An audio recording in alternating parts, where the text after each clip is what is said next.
Bonjour et bienvenue à tous à la Maison Guibert. La Maison Guibert, c'est une société que nous avons créée il y a 20 ans, qui fait des spiritueux différents, avec du raisin, donc c'est la terrasse dans le monde de Cognac.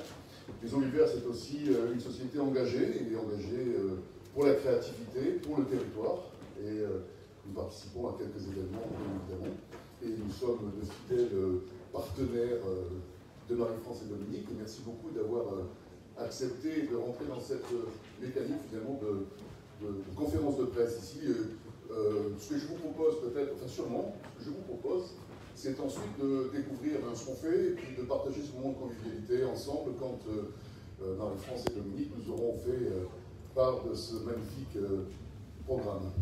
Marie-France, si tu veux, on passe. Merci Jean-Sébastien. Vous êtes des partenaires fidèles et vous êtes nos amis aussi. Vous êtes devenus nos amis. C'est un joli décor, c'est un joli endroit. Tout d'un coup, ça rend cette conférence de presse solennelle. On a l'impression d'être grand. Et je voudrais, pour commencer, vous présenter un film réalisé dans les studios de l'émission Place au cinéma, diffusé tous les lundis sur France 5. Et je voudrais que nous regardions ce film, ce petit film que nous avons fait, dans un studio mythique, avec un animateur mythique. Il n'y a pas de son, c'est dommage. Attends, on va recommencer, ne regardez pas.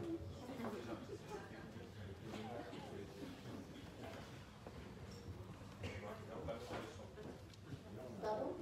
J'ai un petit souci sur le son. Ah oui.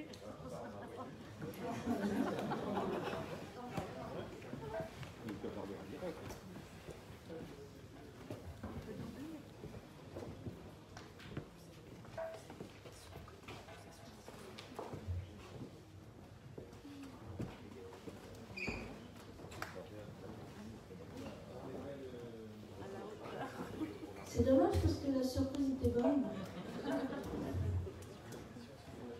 Il n'y a pas eu de répétition? Tout marchait bien samedi.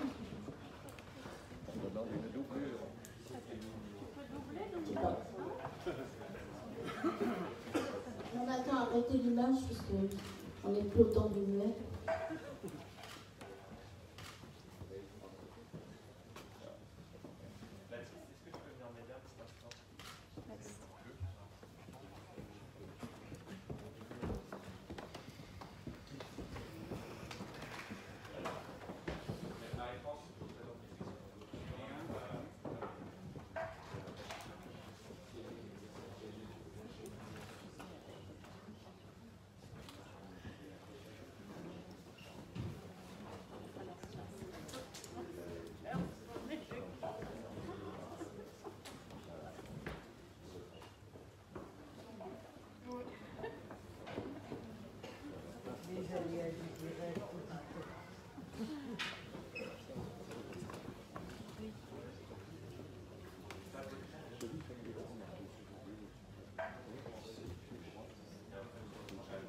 Ben vous nous dites s'il y a un problème, on va faire sans son, c'est aux images, c'est dommage, on y a passé un jour et demi.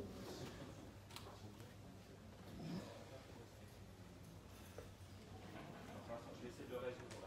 Pardon ? Avance.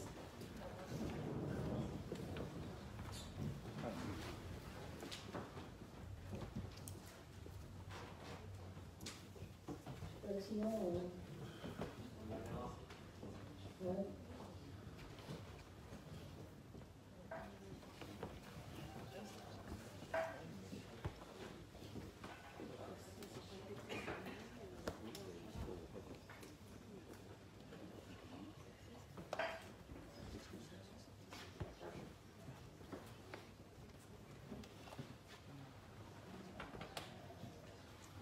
Bon, vous me dites, sinon on fait autrement.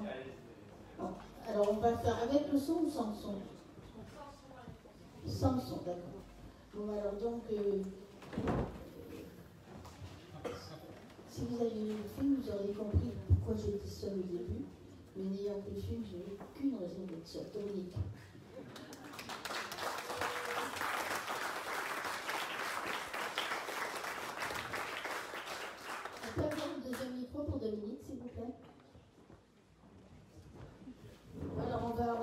ferait des films et des films. En fin et de tout. compte, Ouais. on disait dans ce petit film, c'est Ça marche, ouais. On essaie de vous dire que cette bande-annonce qui va passer dans les salles du CGR, qui va passer sur France Télévisions, parce que cette année, notre partenaire important de médias, c'est France Télévisions. Donc, parce que Marie-France a des relations avec France Télévisions. Moi aussi, Depuis longtemps. 10%, c'est où? Eh ben, je parle de tel, on va pas commencer les shows là. Mais c'est vrai que moi je travaille, on fait beaucoup de fiction avec 10% et qu'avec France Télévisions, 10% notamment. Et c'est vrai que pour eux, par rapport à l'image de la chaîne à travers le monde, France Télévisions, c'est vrai que 10%, il y a des adaptations partout, il y a des remakes. Donc pour eux, ils sont contents. Et en même temps, chaque lundi, j'ai la chance de pouvoir présenter un film du patrimoine où je parle pendant 5 minutes. Je présente un film qu'on me présente après en expliquant pourquoi j'ai choisi ce film. Ça me donne beaucoup de travail parce que je revois le film et je ne prends pas sur Wikipédia ce qu'on dit sur le film. Je relis plein de choses. Donc quelques jours avant les enregistrements, vous venez chez moi, il y en a partout. Hein. Tous les dictionnaires tombent, enfin bon, c'est un ça, on devrait le filmer. Et donc, c'est vrai que dans ce petit film, que malheureusement nous n'avons pas entendu, eh bien, je raconte les grands points de cette 14e sélection. Voilà. Donc peut-être qu'on l'aura à la fin. Et donc France Télévisions, quand il dit de retourner à la maison, non, mais ça a du sens maintenant. On peut vraiment dire que c'est un homme de cinéma qui fait 14 ans après, on peut dire.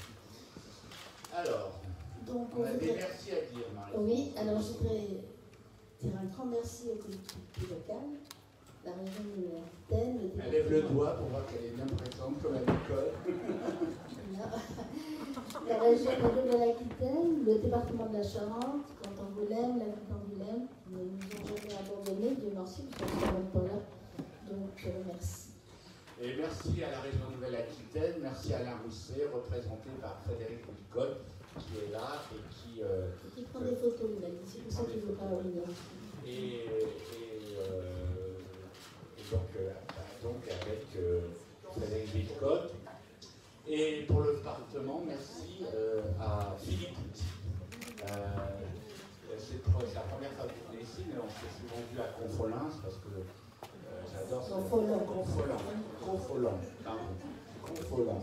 D'ailleurs, ça fait un peu anglo-saxon. On s'est vu la conférence. Oui, et c'est vrai que chaque année, l'an passé, il n'y avait pas de festival, mais nous on vient parce qu'on aime beaucoup. Et puis surtout, les spectacles sont incroyables. Oui. Et surtout, ça permet d'entendre des accents de tout. Ce qui n'est plus l'Eurovision, parce que tout le monde parle anglais. Tandis que quand on se promène dans les rues de Confolens, les gens parlent avec leur langue, et ça, c'est merveilleux. Merci à Martine Pinville pour la région. Et puis merci à Xavier Bonnefond et Gérard de Safi pour Angoulême et Gérard Lefebvre d'être là. Et merci. On se voit, comme nous sommes des gens qui faisons un festival, mais on ne cesse de venir toute l'année à Angoulême quand même. Donc on se voit, on n'est pas parachuté comme ça, et puis on est là toute l'année, et ça fait vraiment plaisir de vous rencontrer à travers des déjeuners où on refait le monde, où je veux savoir où on en est de la région, on en est de ce qui se passe. Voilà. Merci d'être là. Et puis nous supporte surtout, moi en particulier.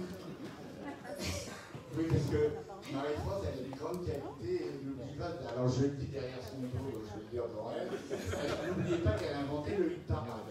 Alors quand on a le hit parade, on peut être en tête, reculer, retomber, remonter, et bien c'est comme ça. Moi je suis plus un peu comme ça, toujours au milieu du hit parade, mais c'est ce qui fait son charme. Et moi j'adore quand elle dit, voilà, Xavier Bonnefond va en prendre en plein son grade. Elle fait, oh, non. Et le lendemain, elle me dit, il est très bien, Xavier Bonnefond. En fait, elle fait ce qu'on n'aime pas chaque semaine dans la Charente-Libre, c'est les flèches. Elle a appris les flèches. Du reste, la chanteuse devrait appeler le hit parade de la semaine. Parce que ça serait bien. Donc, nous voulons aussi remercier tous nos partenaires pense. Ça marche. Donc, c'est pas quelque chose bien comme leur tenir.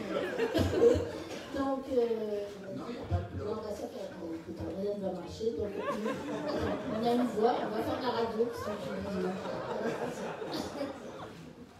Alors, les blocs partenaires. C'est Marie-France, c'est toi qui dois dire ça. Moi, je vais les remercier. Le CNC, Alors, le CNC, c'est très important. Maurussin, Anna Neymar et Michel et Brigitte Dolé. Brigitte Dolé, bonjour. Richard Mille, avec Timothée Malacha. La maison Villevert qui nous reçoit. Et qui est un partenaire important, même pas seulement en frais de bouche. Donc voilà.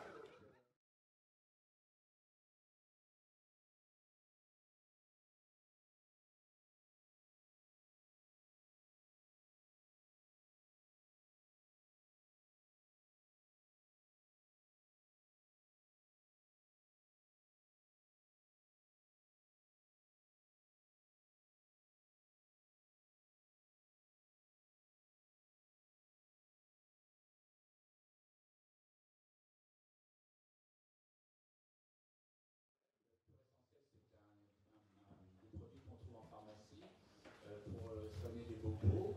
Et le directeur Marco Paccioni est un personnage incroyable. Maintenant, il s'intéresse aussi au cinéma. Et il a des films, notamment, il a coproduit.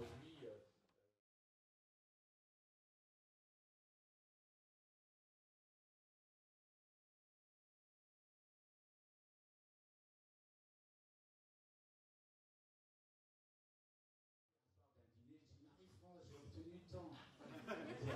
C'est incroyable, j'avais raison, 10 000 €. Et il avait changé le lendemain. Mais cela dit, on l'adore et franchement, c'est un type incroyable que je vous souhaite de rencontrer parce que c'est vraiment un vrai patron d'entreprise. Alors, France Télévisions, ben, merci. Merci à Laurent Sassas, avec qui on a. Jessica, c'est plutôt moi qui ai du mal à dire c'est vraiment vouloir.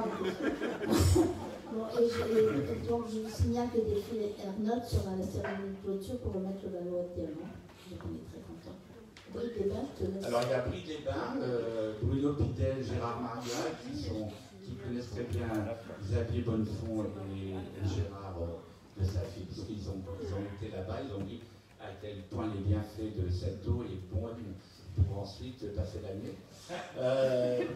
Alors, Rothschild Martin Morel, bonjour Marie Escudé et Véronique Péry. merci, c'est vrai que Marie est là depuis très très longtemps et fidèle en plus parce qu'elle nous aide pas seulement financièrement, elle voit les films, elle vient voir tous les films. Et quand je présente les films à Angoulême, à chaque fois je dis oui Marie, là, elle est là, bien sûr au milieu, à voir des films. Donc, la CCI, il est là Daniel, je ne l'ai pas vu. Daniel Bro.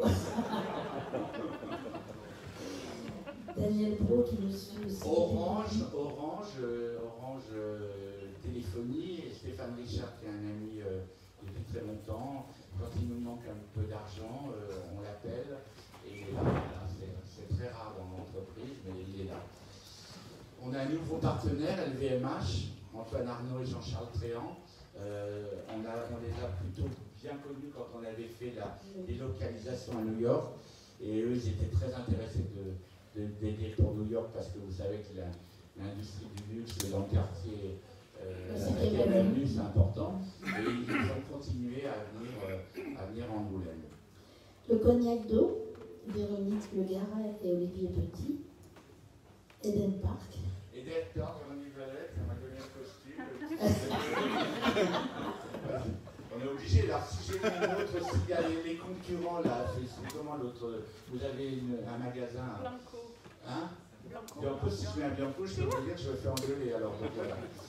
De Richebourg, Thomas de Richebourg, qui l'an dernier n'avait pas pu me rejoindre à cause des problèmes d'entreprise, et cette année il est revenu tout de suite, je n'ai pas eu besoin de l'appeler.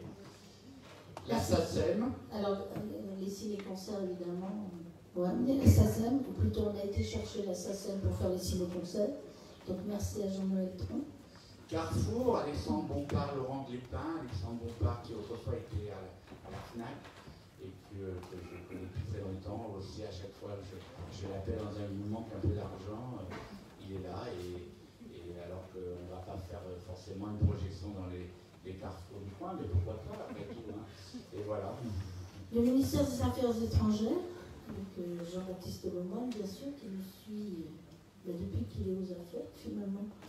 Nathalie Forti, Jean-François Pactet. La SNCF, avec Stéphane Chéry, dit Chéry, que j'adore, c'est moi qui l'appelle Chéry. Vous savez, j'ai l'habitude de donner des sobriquets, c'est très sympathique de ma part, parce que je m'intéresse aux personnes. NJ, Philippe Perra, Vincent Lamy. On s'entend derrière là. Alors, audience, Denis Oliven, l'ADAMI, Bruno Bouclé, l'AIMF, grâce à Anne Hidalgo et Sylvain Derel.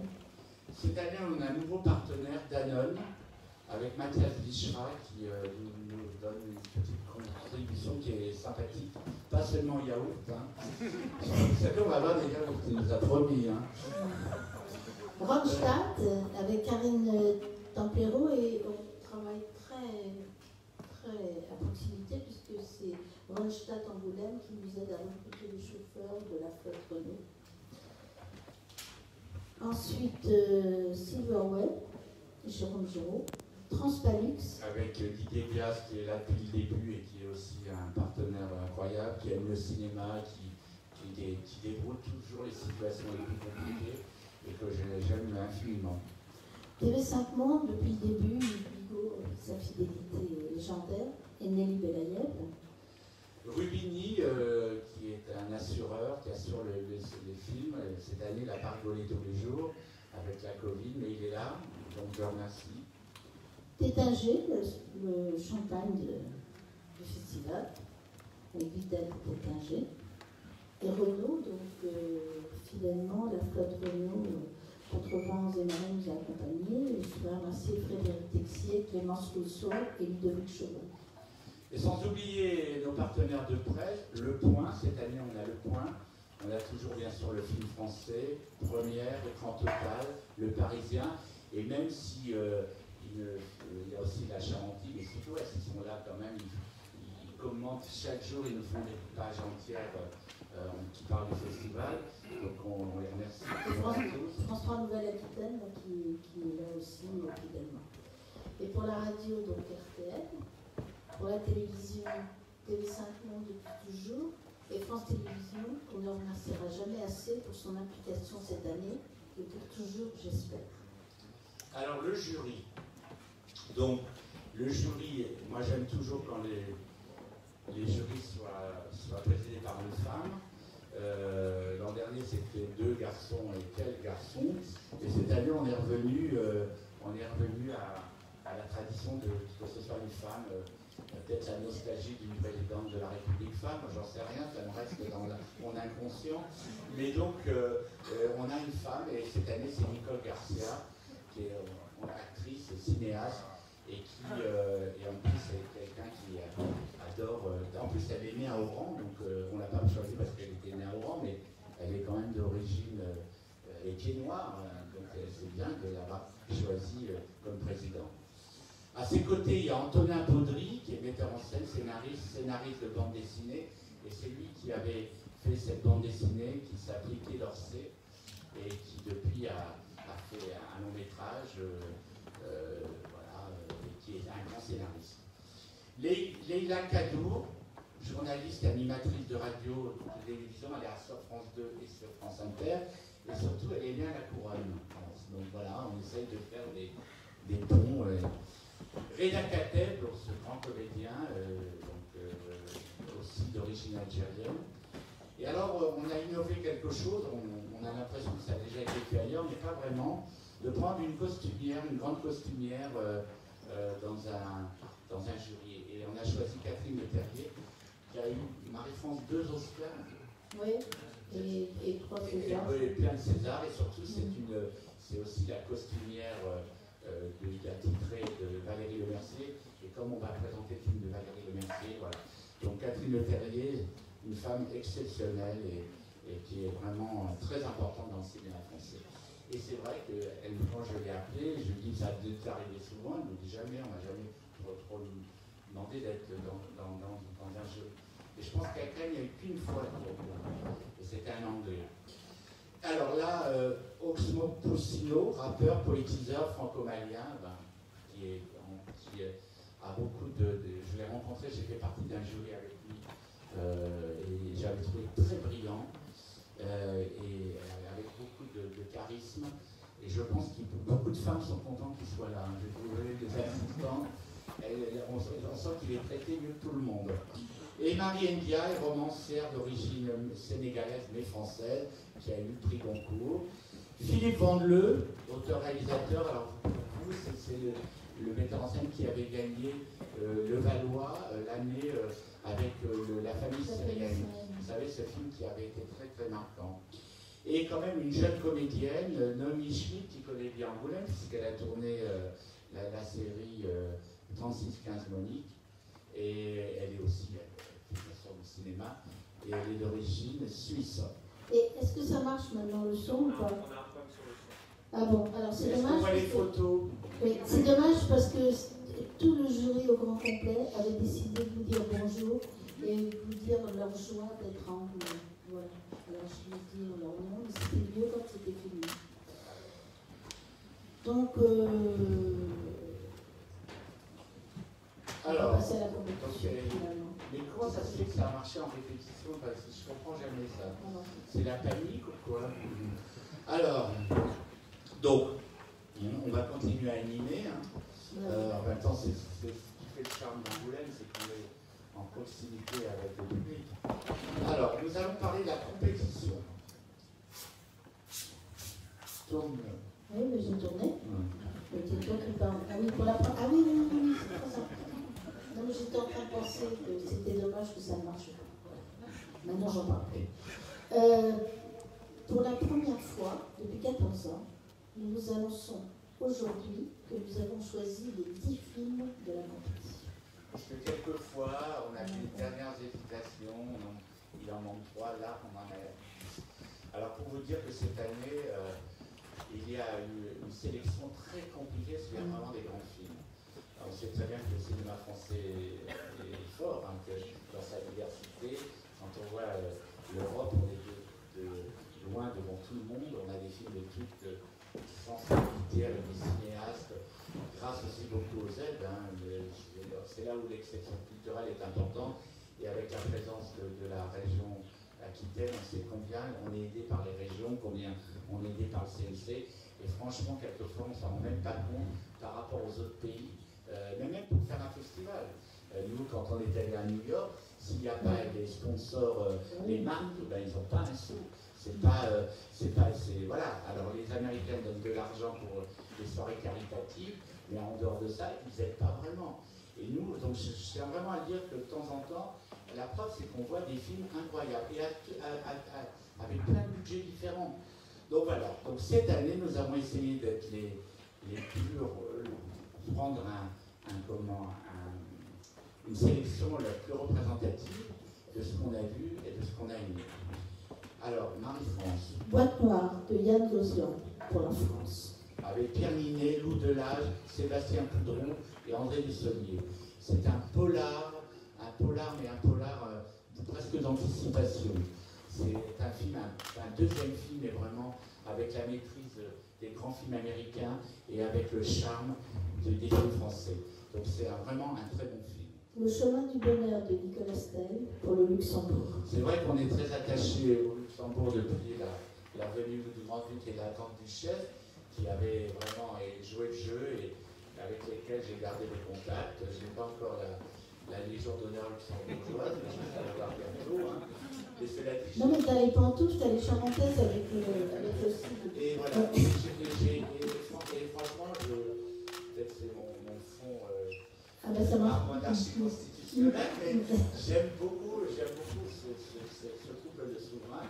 Et à chaque fois, ils sont Angoulême, il leur a vraiment plu. Et donc, monsieur le maire aussi. Pardon.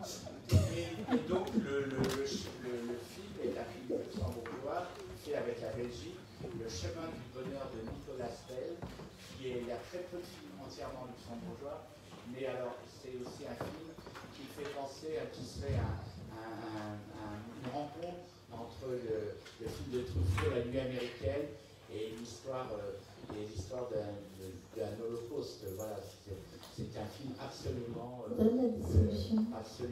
formidable. Et il y a Simon Abkarian, qui est un grand acteur, et Pascal Arbillot, qui en ce moment joue la femme dans le film Président, la femme de Hollande incarnée, voilà, qui est une très grande actrice. Voilà, donc on est heureux d'accueillir un film luxembourgeois. Ils sont vivants de Jérémy Elkaïm pour la France. Avec Marina Foïs et un acteur albanais absolument formidable, alors qui parle d'un problème de société qui se passe à Calais, des rapports entre les gens qui vivent à Calais et les migrants. Et c'est une histoire d'un portrait de femme qui est très hostile aux migrants et qui va tomber amoureuse d'un migrant et va essayer de... Et donne pas le temps. Ah oui, mais on peut dire en deux, je dois donner l'eau à la bouche quand même. Bon. Alors, Mon légionnaire de Rachel Lang, France et Belgique.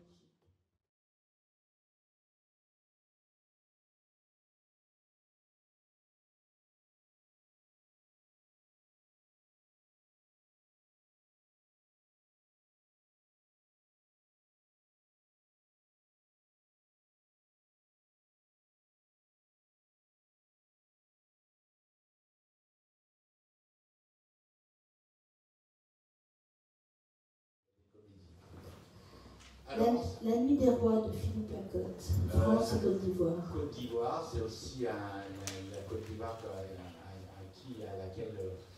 un pays auquel on a rendu un hommage. Et là, c'est la Nuit des Rois, ça se passe dans une prison africaine. Donc vous imaginez, mais en même temps, il y a un délire, il y a un côté presque féminin dans ce film. Et c'est un film, souvent les films africains sont quelquefois très réalistes ou parfois folkloriques. Et là, au contraire, il y a un sens du cinéma extraordinaire. Petite nature de Samuel Theiss, France. C'est aussi un sujet grave, puisque c'est l'histoire d'un adolescent c'est un peu, vous vous souvenez, des risques du métier, le film avec Brel et une jeune étudiante, une jeune écolière qui tombait amoureux de son prof. Et là, c'est l'histoire d'un jeune garçon qui tombe amoureux de son prof. Le seul problème, c'est qu'il est d'un milieu assez défavorisé et il cherche quelque chose qu'un prof ne peut pas lui donner, à part de l'enseigner, de le protéger. C'est un film très très fort. Moi, je pense que c'est un film qui va beaucoup émouvoir. Et là aussi, c'est des films qui posent des questions, mais qui ne sont jamais des... Il y a quand même des scénarios, des histoires, et en filigrane, même s'il y a des problèmes de société, ils sont en arrière, en filigrane, et c'est important. Rose d'Aurélie Saada. Donc Aurélie Saada, c'est une des deux Brigitte. Elle était venue pour jouer de la musique pour un ciné-concert.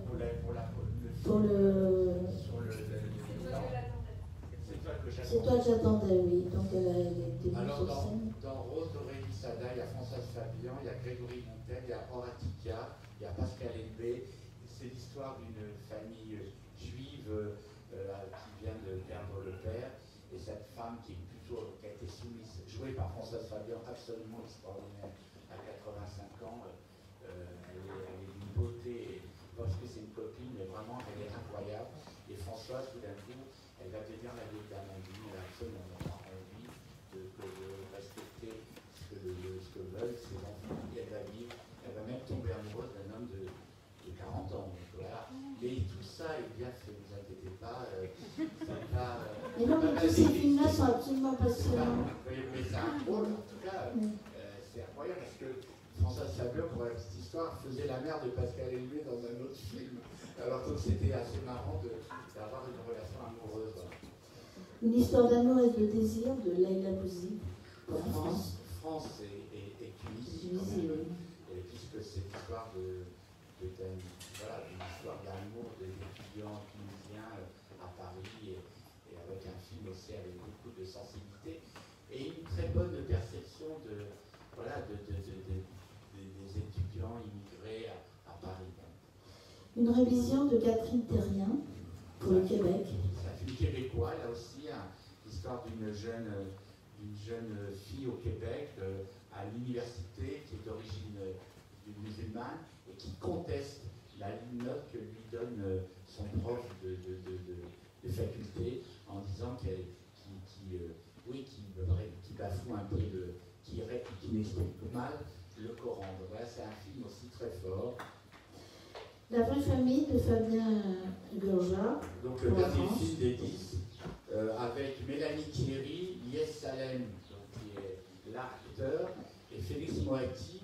Et ce film, c'est l'histoire d'une famille d'accueil d'une femme qui est un garçon qui est là depuis le décès de sa mère, qui a été placé par la DAS, et le père décide de le reprendre après 10 ans, ou pendant 8 ans, et elle vit ça très mal parce qu'on lui arrache son fils. Donc c'est aussi et Mélanie Thierry, ça va être très compliqué cette année de donner des prix d'interprétation à la fois masculines et féminines, parce qu'il y a vraiment des rôles incroyables pour des acteurs. Et là, je pense qu'il va y avoir des débats. Donc voilà les 10 films de la compétition. Alors, on est vraiment très contents, c'est la première fois qu'on a les 10 films. Donc vous avez le jury complet, il y a chaque année un jury étudiant. Alors Marie-France a un peu changé cette année. Mais c'est pas moi, c'est Julien Cournil qui a changé, qui a eu raison. Donc le jury sera composé de 8 étudiants venus de tous les horizons. Leur point commun, c'est qu'ils sont passionnés de cinéma. Ils remettront le Valois des étudiants en partenariat avec le département de Charente. Et pour les accompagner et les présider, Anne Parillot. Qui sera la présidente du jury étudiant. Alors elle était vraiment très contente d'être la présidente de ce jury. Et elle vous avait fait un beau témoignage. Je suis désolée, j'espère qu'on va pouvoir mettre tout ça sur Facebook. Comment ? On va réessayer une fois, s'il vous plaît. Non, on avance. Bah si, mais mets-toi à Anne Parillot, pas d'accord, essayons. Alors Anne Parillot, pourquoi Anne Parillot? D'abord c'est ma copine, hein. J'aime bien aussi faire partager mes amitiés, hein. Et j'étais son agent depuis le film de Besson, Nikita, et j'ai beaucoup aimé travailler avec elle. C'est une fille très droite, qui est le contraire de quelqu'un qui se met en avant, donc je lui ai convaincu qu'il fallait qu'elle vienne. Et surtout, elle vient d'écrire un livre que je vous demande de lire, un très beau portrait de femme. Et voilà, donc j'avais envie qu'elle soit. Donc, pour bien lancer ce qu'elle va dire, je répète cette phrase. Elle est vraiment, Anne Parillot est vraiment très contente d'être la présidente des étudiants. Donc, ça marche. Donc, en vrai, ça a plu. Tu as un problème avec tes doigts, non? Le doigt de quelqu'un d'autre, peut-être. Bon, alors, donc, moi, je vais maintenant appeler Julien Cournil et Pascal Dumondel. Je n'ai pas vu Pascal. Ah, d'accord. Julien Cournil et Pascal Dumondel qui vont vous prendre le vol, c'est que les passes vont être en vente dès aujourd'hui. Mais tiens, voilà, je vous laisse. Bonjour à toutes et à tous. Bonjour. Alors j'ai ce pass qui effectivement, à partir de 14h, va être disponible pour la modique somme, comme chaque année, de 25 €, soit 10 entrées avec 10 codes. Dès l'instant où la personne achète son pass, soit à la librairie de 10h à 19h30, soit sur le site internet de la librairie, www.librairiecosmopolite.com. Dès l'instant où ça c'est fait, la personne va recevoir en retour sur sa boîte mail les 10 codes qui vont lui permettre de s'inscrire sur les séances de son choix sur le site du festival. Parce que cette année, en fait, pour la deuxième année, on a remis en place les réservations préalables pour toutes les séances.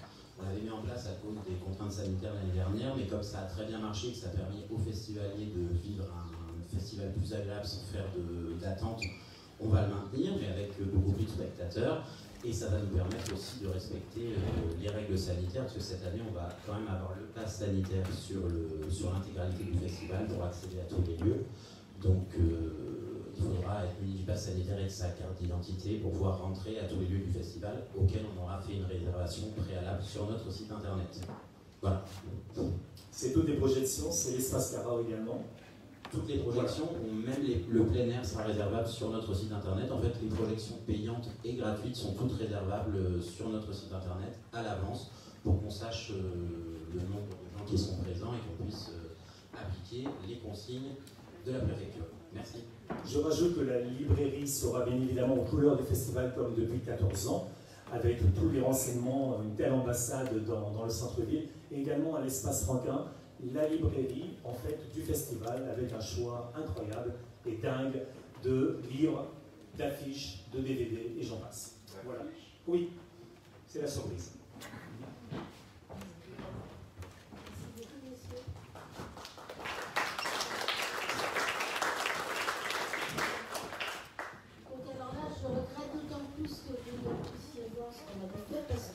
En fait, le pays invité, on voulait rendre hommage à Jacqueline parce qu'il nous a aidés au-delà du réel. Et voilà, et il voulait annoncer ce pays invité, il voulait annoncer plein de choses. J'espère que vous verrez. Donc, chaque édition a son pays invité, sauf l'année dernière où le Covid on avait décidé autrement. Et nous sommes têtus, et cette année, ce sera bien l'Algérie. Et donc, je ne peux plus dire la phrase et qui veut que le président du monde arabe pour présenter cet hommage, mais non, pour que ce soit toi, Dominique. Alors donc, on a travaillé vraiment d'une façon très proche avec l'Institut du monde arabe et une femme qui s'appelle Léane Chafas, qui est la responsable du cinéma à l'Institut du monde arabe. Chawa. Dominique, Léane Chawa. Chawa, c'est moi, Il n'est pas né à Alger. Ouais, bon, bah, cela dit, je dirais qu'elle était formidable. Alors, on va l'appeler Léane Chawa. Voilà. C'est à Bah, cette femme, elle a été formidable parce qu'elle nous a bien guidés. On avait quelques connaissances des films algériens, mais qui fait surtout en France à travers des metteurs en scène de la double nationalité. Mais là, voilà. Alors, il y aura Chronique des années de Brest de Mohamed Lakhdar Amina, qui a reçu la Palme d'Or en 1975 et qui était venu ici. Absolument. Omar Gatlato de Merzak Alouache en 1977. Nala de Farouk Benoufa, que je n'ai pas vu, j'ai vu les deux premiers, mais parce que je pense que c'est un des plus beaux films de la... Je vous présente le journaliste d'El Watam. Tiens, viens, comme ça tu vas pouvoir rectifier. Tu vas pouvoir commenter, rectifier. Alors, Donc c'est le plus grand journal algérien, quand même, il me fait plaisir d'être. Ce film, on ne l'a pas vu. Et moi, tout le monde nous a dit qu'il faut voir ce film. Ah oui. Alors, un film plus léger de Hollywood à Tamaracet de Zemouri en 90. Connu pour faire des comédies. Voilà. Il fallait aussi un peu de comédie. Il s'empare de sujets sociaux et il en fait des comédies. Chef de Rachid Boucharel, vous m'auriez dit, on aurait pu prendre ces Indigènes ou ces autres films qui ont eu des Césars. Là, c'est un des premiers, c'est le deuxième. Et je trouve que c'est bien. C'est bien. On retourne en Algérie parce que faire l'Algérie vue à travers un conflit, je trouvais ça bien. C'est très très bien parce que ça montre les difficultés d'intégration d'un jeune beurre qui se retrouve enrôlé sous l'uniforme algérien pendant le service national en plein sud. Voilà. Alors ensuite, il y a Le harem de Madame Osman de Nadir Moknesh. Nadir avait été une année dans le jury et c'est un film vraiment c'est un bijou. Un bijou, exactement. C'est lui qui le dit. C'est un bijou. Alors, Le soleil assassiné d'Abdelkrim Baloul, qui était une année avec un film à Angoulême, je ne sais plus comment ça s'appelait, le film, le réfugié, enfin bon, ce metteur en scène est important. À mon âge, je me cache encore pour fumer de Rayana 2016. Ah oui, alors ça c'est un ovni. C'est un ovni qui a eu aussi des difficultés à être montré en Algérie parce que le film met en avant la nudité des femmes dans un hammam. Et ces femmes qui sont d'une liberté, qui sont totalement émancipées et souvent iconoclastes. Alors, Abou Leila de alors peut-être je mal prononcé, Amin Sidi Boumedienne. C'est de la famille de Boumedienne. Non, du tout. Aucun lien de parenté. D'autant que son film, vous verrez, celui-là, il introduit un changement profond dans l'écriture cinématographique algérienne, qui en général, les films algériens, c'est des chroniques sociales, c'est des films historiques, etc. Là, c'est quelque chose de totalement autre et qui regarde du côté d'une modernité formidable. Alors ensuite, il y a Cigare au miel de Camille Renouz, un très joli Inédit, ça je ne l'ai pas vu. que j'ai vu parce qu'en plus, il y a la nièce de Adjani, la rôle principale. On a l'impression que c'est Adjani, c'est incroyable. C'est la fille du frère d'Adjani. Voilà. Et pas pour ça qu'on l'a pris, mais elle est très bonne actrice. Et leur Algérie de Lina Soualem, elle aussi c'est un enfant d'artiste, c'est la fille de Soualem et sa mère, et Yamaba, sa grande actrice Palestinienne. Et là, ça perd, alors c'est assez simple, là aussi il y a beaucoup d'humour. Beaucoup d'humour. C'est l'histoire d'un documentaire. Un documentaire, mais c'est un couple, et ça peut être une fiction. Exactement. C'est un couple de gens qui sont venus d'Algérie, qui ont travaillé toute leur vie à Tyr, je crois, et tout d'un coup, ils ont décidé, le fils est comédien à Paris, et sa mère dit maintenant, vous êtes élevé, je ne veux plus vivre avec le père. Et alors que le père, il ne fait rien, il ne parle pas, il fait la cuisine, et elle prend un appartement en face, elle ne veut plus être avec lui. Et c'est vraiment très drôle. Par contre, elle amène la nourriture, mais elle n'est plus avec lui. Et elle se venge de la soumission, peut-être d'être femme. Voilà. Et ensuite, il y a la famille de Merzak Galouache qui vient de se terminer, et là, qui est un film quand même qui dénonce la corruption des hommes politiques. Et donc, il est en garde à vue dans sa maison, quand on n'est pas en prison, mais en résidence. Voilà. Il est en résidence. Et tout d'un coup, c'est assez drôle parce que tous les gardes du corps qui sont là pour les surveiller, qui autrefois étaient des gardes du corps pour les suivre, maintenant sont des gardes du corps pour les surveiller. Et ça crée vraiment quelque chose. Alors, ils essayent de faire une fuite, ils partent la nuit pour aller rejoindre l'Angleterre avec de l'argent. Non, c'est ce qui s'est passé de temps en temps en Afrique où les dignitaires sont partis avec l'argent et voilà. Donc voilà, donc ça montre bien, enfin j'espère, c'est une belle géographie de voilà. Alors. Merci beaucoup et tu seras là pendant le festival. Ah oui, on va t'engager pour même présenter les films. Non, on a un autre présentateur. Je te l'ai dit, mais tu dis pas qui c'est. Bon, bah si, je vais dire. On est que l'accompagner, hein. Nous avons demandé à Lies Salem de présenter tous ces films. Il a accepté parce qu'il les connaît bien, il les défend. Et c'est aussi à Angoulême qu'on l'avait découvert avec la première année Mascarade, qui avait reçu le Palme d'Or, et quelques années après, le Ranet. Et d'ailleurs, on a décidé, grâce à Gérard Bussafi, de passer le Ranet dans les quartiers. Et je pense que c'est vraiment une très bonne décision, je te remercie beaucoup. Et le Ranet, pour lequel Lies Salem a reçu le Valois d'interprétation. Je voudrais le remercier parce qu'en fait, il vous parlait aussi, c'est triste. Et je voudrais le remercier de l'avoir accepté. C'est devenu un ami, c'est une belle personne. Donc, et en plus, il a été dans des films sans compétition. Donc on voit le panel de ça. Il sera là pendant le festival.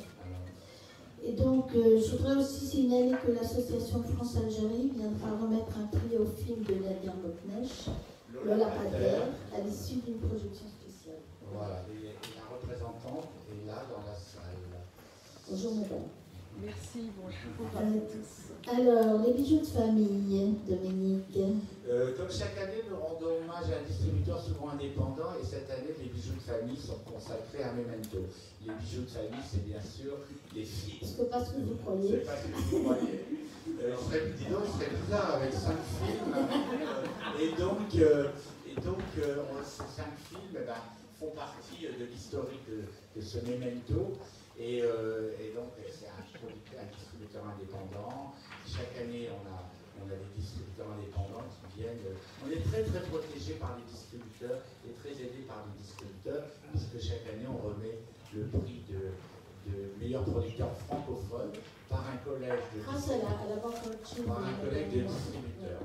Alors donc Memento, il y a Au bout du compte d'Agnès Jaoui en 2013, Le passé de Farhadi en 2013, Marguerite de Xavier Giannoli, ce film extraordinaire, 120 battements par minute de Robin Campillo, et un triomphe d'Emmanuel Courcol qu'on a présenté l'année dernière et qui avait été récompensé et qui malheureusement n'a pas sorti encore. Et donc il va sortir après le festival. Donc je pense que ça va être de redonner un second éclairage à un film qui s'appelle Un triomphe et qui a eu un triomphe à la fois à la prison, on l'avait présenté à la prison, c'était un triomphe. Autant qu'à l'époque on avait fait avec le film de Nakache et Toledano. Et donc voilà. Alors, parmi les films qu'a distribué nos amis Memento, il y a les films de Il y a 2 films réalisés par Martin Truffaut, qui est notre metteur en scène invité cette année et dont on va présenter. Mais il va le dire lui-même ce qu'on va présenter, parce que Martin Truffaut est là. Il a fait le voyage pour nous. Merci Martin.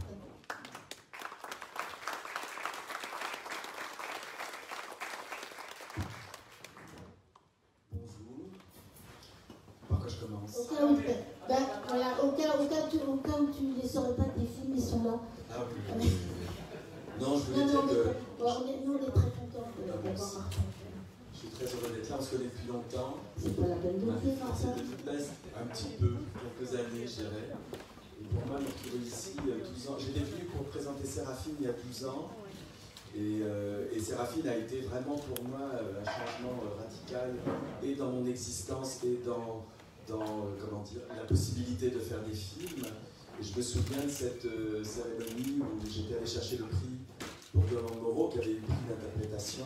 Et c'était le point de départ de quelque chose de très extraordinaire qui s'est passé avec ce film, de la réhabilitation d'un peintre. Il y a une exposition en ce moment à Paris, à la Galerie Tierney. Il passe des extraits du film. J'y suis allé et j'ai appris... ils m'ont tous remercié en me disant que le musée Mayol avait fait son plus gros chiffre d'affaires grâce à Séraphine, et que les œuvres aujourd'hui étaient partout dans le monde entier. Et voilà, et j'ai l'impression de revenir ici au même moment, de revivre quelque chose d'extraordinaire qui s'est passé il y a 12 ans, qui m'a permis, je dirais, d'être ce que je suis aujourd'hui. Donc d'être avec vous, Dominique, Marie-France et tant d'autres.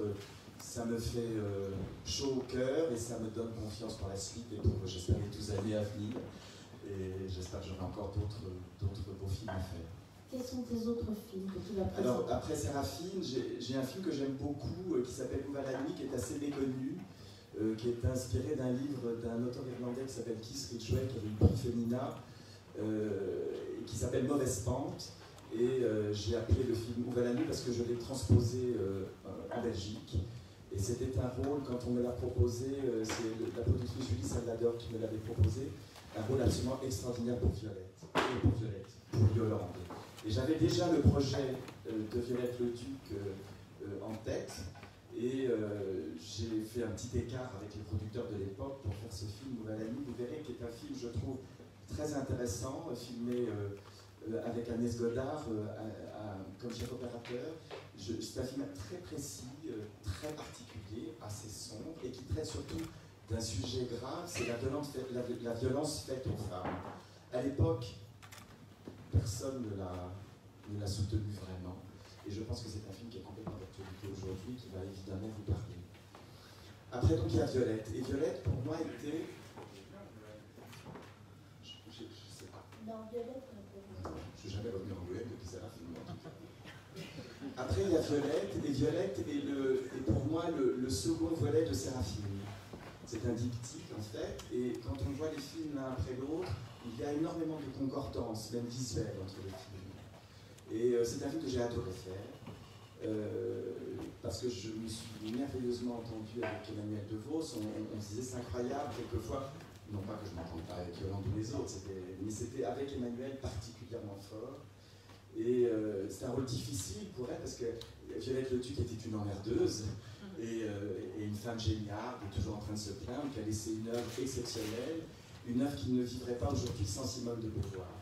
Et donc c'est le tandem, c'est ce tandem-là autour de la création littéraire entre Violette, donc Emmanuel DeVos, et Sandrine Kiberlin qui fait une composition absolument exceptionnelle. Pour tout vous dire, c'est Emmanuel qui m'a poussé à la prendre pour jouer Simone, parce que c'était pas du tout elle que je voyais. Et là aussi, ça a été un travail, je dirais, éblouissant de sa part et très convaincant. Et c'est un film que j'aime beaucoup, c'est un film très lyrique, je dirais, très fort, et qui compte beaucoup pour moi. Sage-femme, alors ça, Sage-femme, c'est...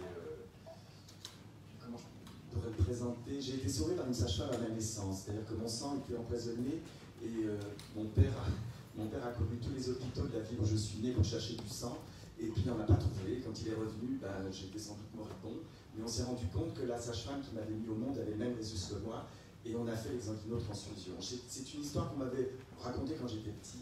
J'ai une cicatrice, toujours au ventre, et donc ma mère, il y a quelques années, d'un seul coup, je dirais, a lâché la vérité, et m'a dit vraiment ce qui s'était passé, qu'elle avait cru qu'elle allait me perdre. Alors qu'on m'avait dit complètement l'inverse pendant toute ma vie. Je suis parti à la recherche de cette sage-femme que je n'ai pas retrouvée, mais j'ai décidé de faire un film. Et j'ai décidé de faire un film qui parle d'une sage-femme et des sages-femmes en général, et de ce rapport qu'ont les sages-femmes à la naissance, mais aussi à la mort, puisqu'autrefois c'était les sages-femmes qui accompagnaient les mourants.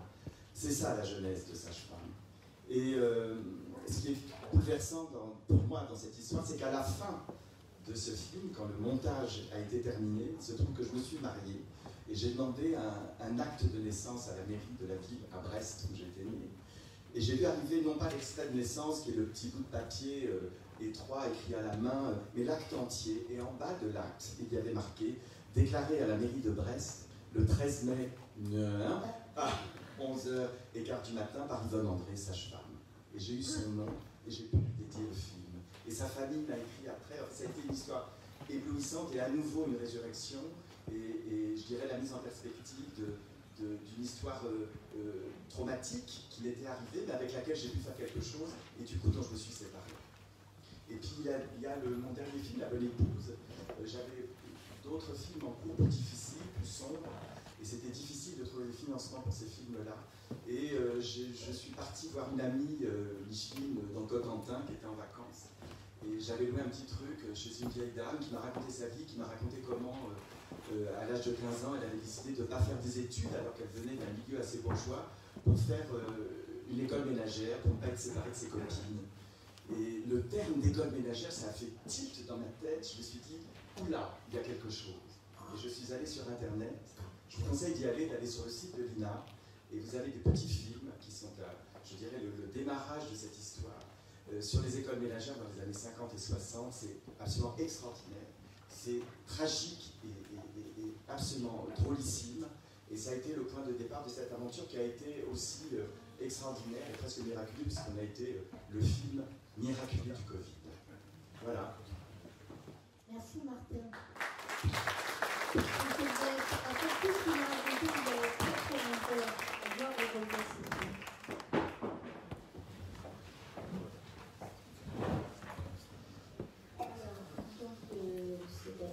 Cette année, nous avons vu des films qui sont produits et réalisés d'une nouvelle manière et nous avons voulu profiter de cette année particulière pour créer une nouvelle catégorie, des nouveaux regards, une nouvelle façon de faire des films, une nouvelle façon de les regarder. Voilà, donc il y a un évent d'Elisabeth Vogler, qui est avec notamment la jeune Noémie Schmidt qui est dans le jury. Jour sauvage de David Lanzmann, c'est le fils de Jacques Lanzmann, celui qui avait fait les titres pour des trous. Et voilà, et à les lendemains de la veille de Loïc Paillard, qui était un premier film qui pourrait être entre l'héritier de Clapiche et plus loin de Claude Sauté. Voilà. Et Les Jours Sauvages, tu m'as parlé d'Alain Fabien Delon qui est vraiment bien. Il y a dans le film de Lanzmann, il y a le fils d'Alain Delon, celui qu'on voit moins, Alain Fabien Delon, qui est vraiment remarquable. Donc on passe au premier rendez-vous, qui sont les premières fois. Alors les premiers rendez-vous, c'est les premiers films qui sont peut-être encore un peu verts pour être en compétition, il y a tellement là, mais qui sont des films intéressants. Et notamment, il y a L'Horizon de Émilie Carpentier, et puis il y a Pierre et Jean de Clémentine Célarier, la comédienne, qui passe de l'autre côté de la caméra.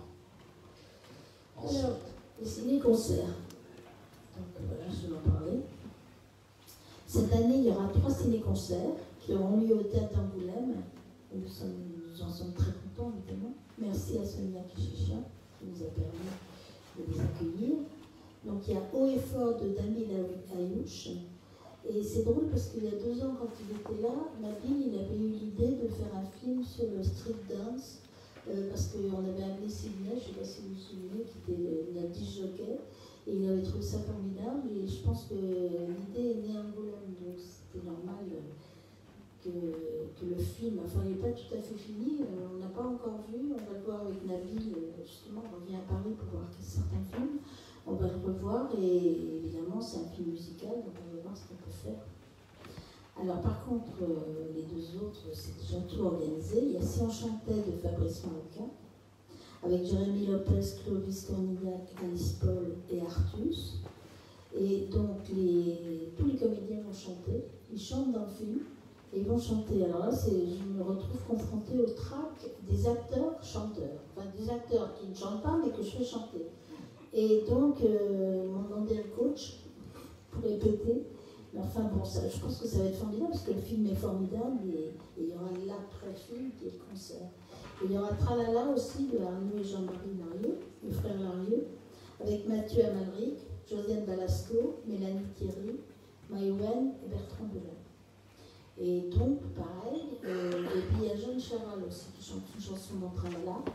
Et c'est la même chose, même trac, mêmes hésitations, et à l'arrivée, joli concert après le film. Et puisque je parlais de Jeanne Charal, on lui a demandé aussi une chose assez particulière, on lui a demandé de faire au théâtre un concert. Oui, parce que c'est pas du tout dans son répertoire, sur toutes les chansons des films et les musiques des films qu'elle avait aimées.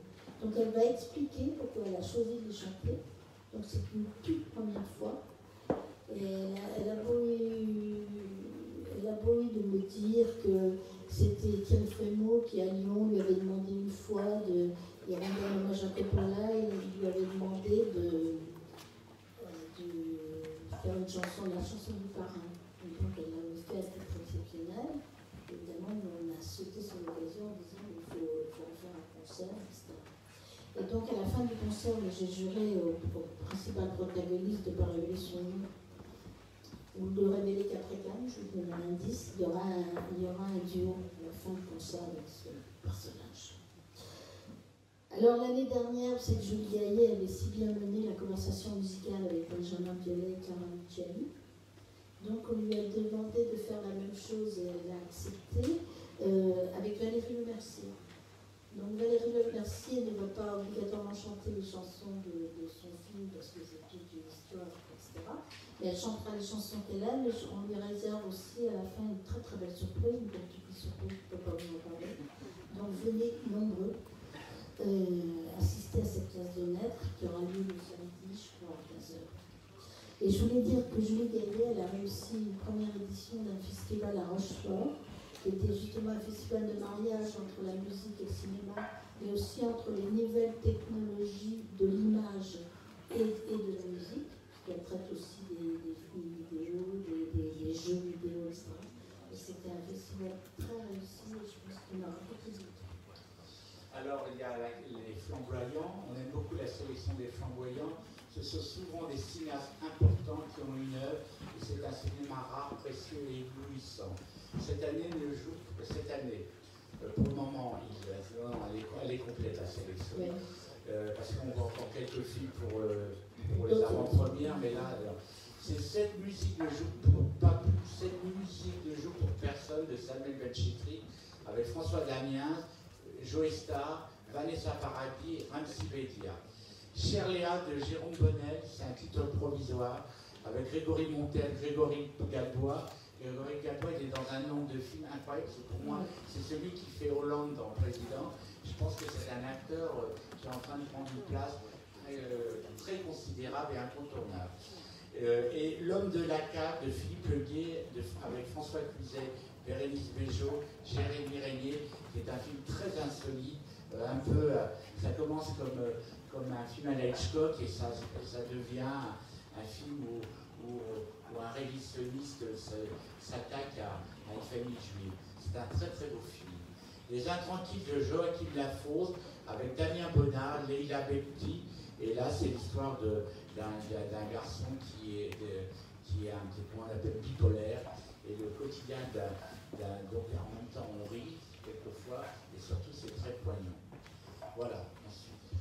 Donc les expositions et la musique algérienne. Donc l'Algérie va baigner tout le festival, et je tiens encore à remercier une fois encore l'Institut du monde arabe, Jack Lang, ainsi que Claude Lemans, qui était un grand collectionneur qui a donné donc toute sa collection à Lima, et qui déjà, au moment où on avait fait le Liban, nous avait prêté quelques gravures.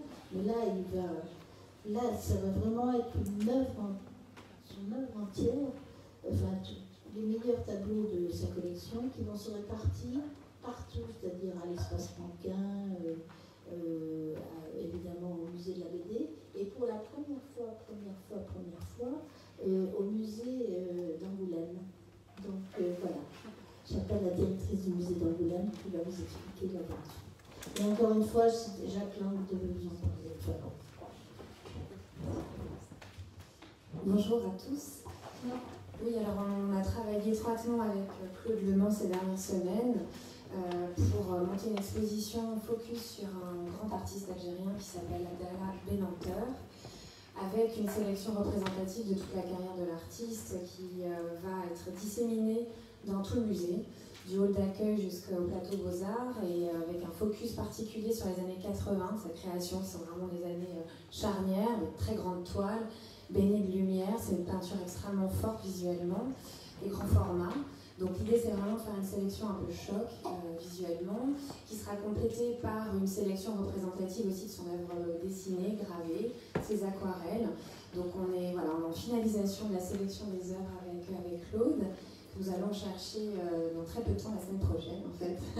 Et nous ouvrons un petit peu avant pour le musée d'Angoulême, puisque l'exposition va démarrer le 20 juillet, nous la gardons jusqu'au 6 septembre.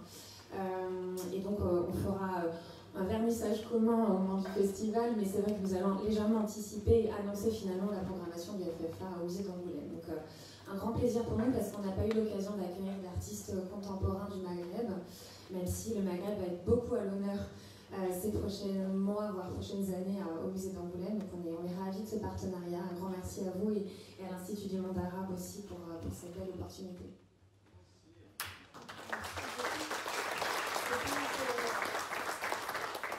Chacun sera évidemment là pour l'inauguration officielle pour la festival. Donc merci Mélissa Labéry. Alors, donc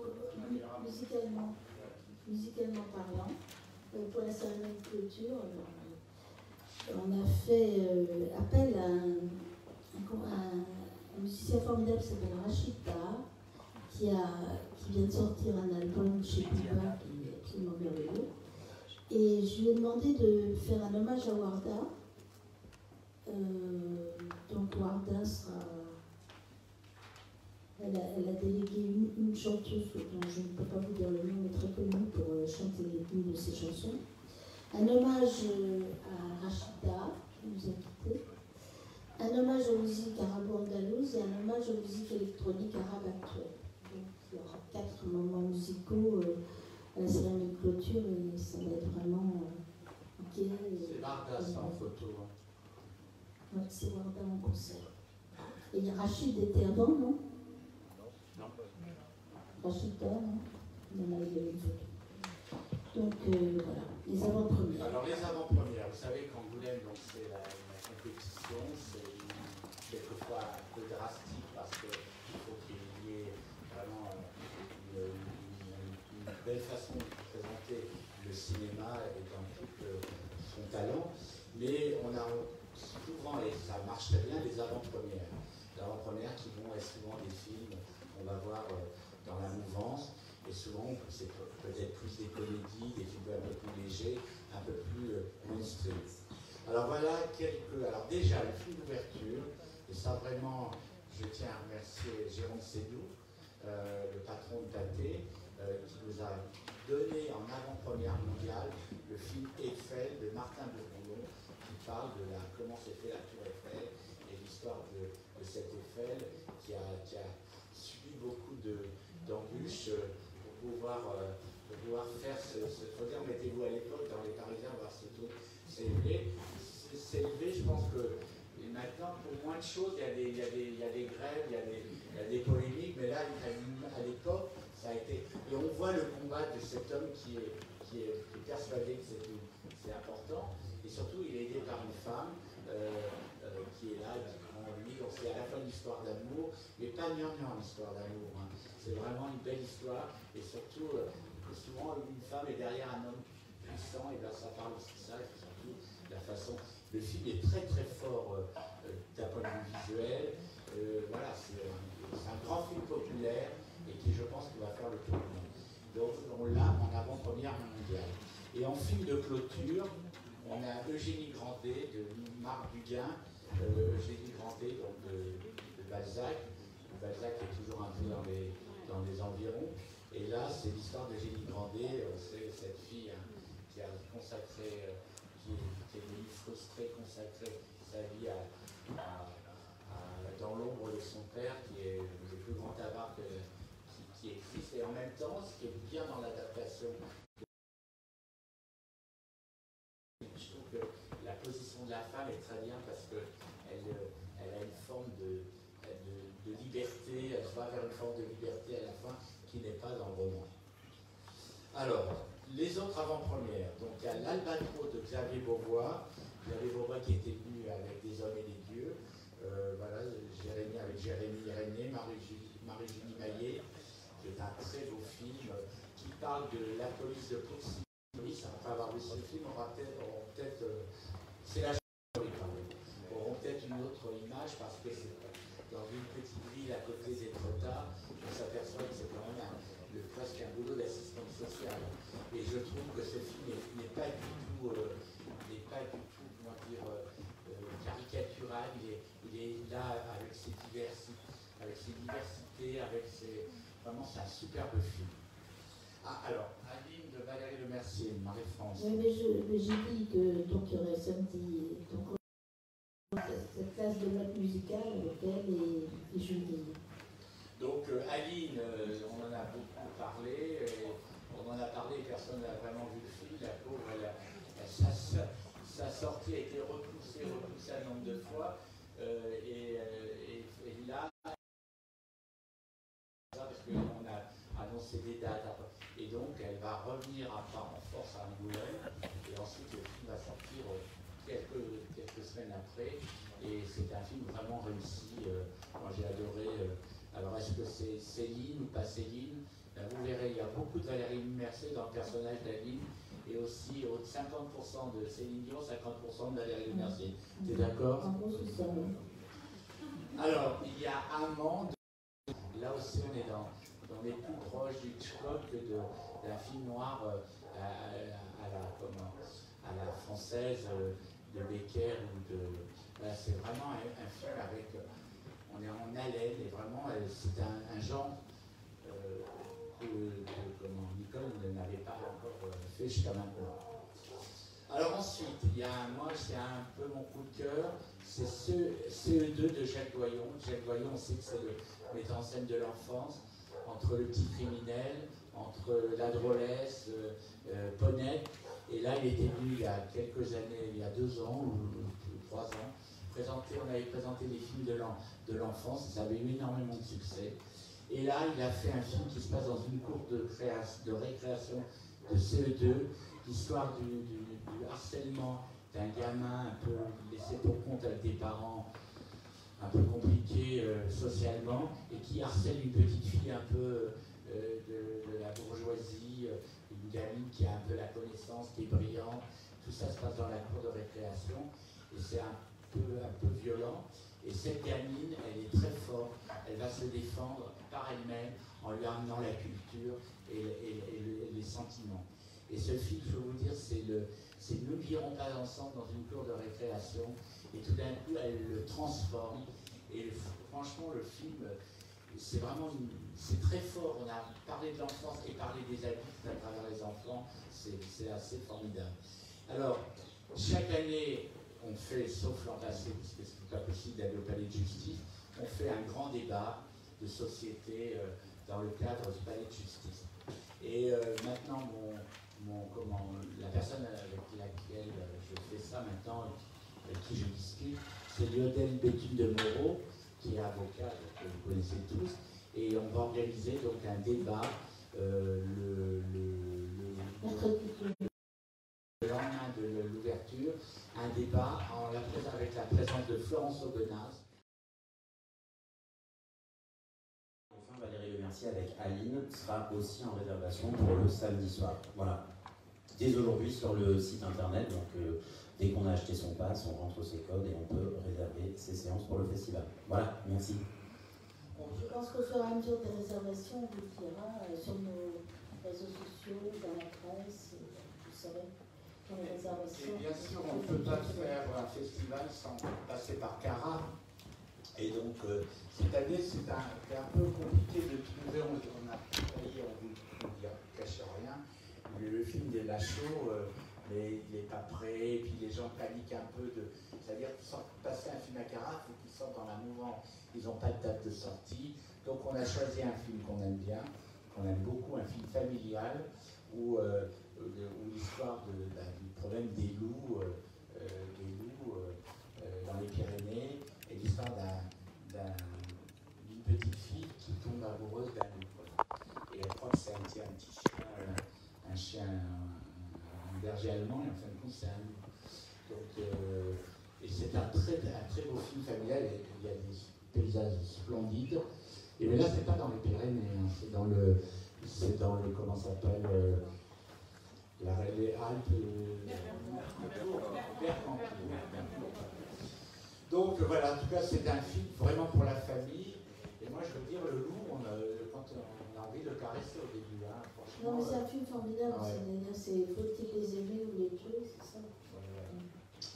Alors chaque année, on fait un hommage à une actrice que j'aime particulièrement. Moi, l'an passé c'était Anna Karina, qui venait de disparaître, et là du reste son mari Denis Berry l'a suivi il y a quelques semaines.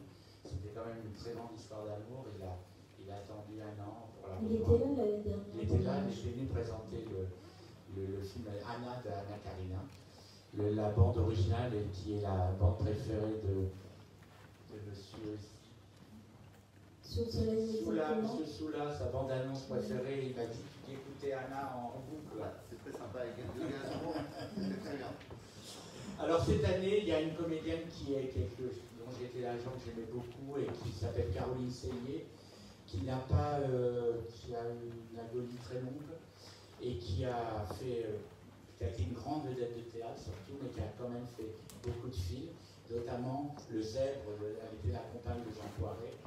Elle a fait Le Zèbre avec Thierry Lhermitte de Jean Poiret, qui était un film qui a très bien marché. C'était le seul film que Jean Poiret a réalisé. Il n'a même pas vu la sortie, puisqu'il est mort juste avant la sortie. Donc j'adorais Jean Poiret, j'adorais Caroline. Et donc on va présenter ce film parce que c'est vraiment une très belle comédie, et qui avait très bien marché à l'époque. Et donc voilà. Et ce sera sur Place Nouvelle. Non, c'est pas. C'est Place Nouvelle, en fait. L'année dernière, Anna, c'était pas Place Nouvelle. Oui, mais c'était devant la mairie, mais je pense qu'on Au va. marché. C'était au marché. Ouais. Au Hall. Oui. Et c'était très bien là, au Hall. Ça sera où? Ah oui, D'accord, c'est bien. Parce que moi, je sais pourquoi on voulait faire au Hall, tu vas voir. C'est parce que comme les pauvres bars et les trucs n'avaient pas pu vivre à cause de la Covid, on a dit au moins, il y aura, ça fera marcher tous les bars du coin. Voilà. C'était ça là. Alors, il y a en plus évidemment des courts-métrages d'animation, des coups de cœur, en fait, des coups de cœur bien, parce que je n'ai pas encore choisi le mien, toi je l'ai choisi. Et moi j'ai adoré d'un film La place d'une autre d'Aurélia Georges, avec l'actrice Lydin Coudry qui a eu le prix de meilleure actrice de la loi pour Papicha, voilà. Et aussi Sabine Azema qui est absolument géniale. C'est un film qui se passe pendant la Première Guerre mondiale où quelqu'un prend la place de l'autre parce que tout s'en sortir. Et c'est un film très très fort. Et voilà. Et donc, moi j'ai le choix entre deux documentaires, je sais encore, mais ce sera un documentaire de mon choix. Et en parlant de documentaire, on a vraiment la chance de présenter Jane par Charlotte Gainsbourg, qui est absolument formidable, et Diva de Feriel Ben Mahoud. Diva, moi j'ai découvert d'une façon assez drôle, c'est que j'étais en train de mixer les îles de Napoléon, et dans une autre cabine, il y avait cette jeune femme qui mixait Diva, consacrée à toutes les divas du monde arabe. Et donc j'ai pu voir le documentaire comme ça. Et en plus, on parlait à Jacques Lang, et maintenant ça va être dans l'exposition de l'Institut du monde arabe sur les divas. Et c'est un très joli documentaire. Et en même temps, si vous allez à Paris, allez voir cette exposition. C'est extraordinaire, extraordinaire. L'enquête photographique de l'époque, franchement. Et les costumes, comme dit Orlando. On va vous faire rire, mais on a vu, pour quand même se détendre, on a vu l'exposition d'une façon privée avec Jacques Lang, donc on a vu toutes les divas, Varda, Calzo, avec leurs robes, et puis on arrive à Dalida, les mannequins étaient nus. Je me dis comment ça se fait. Donc j'ai photographié, je vais envoyer à Orlando, dis donc, tu pourrais quand même habiller ta sœur. Et je lui dis pourquoi elle n'est pas habillée, parce qu'Orlando ne veut pas donner les robes jusqu'au dernier moment pour pas qu'on les habille.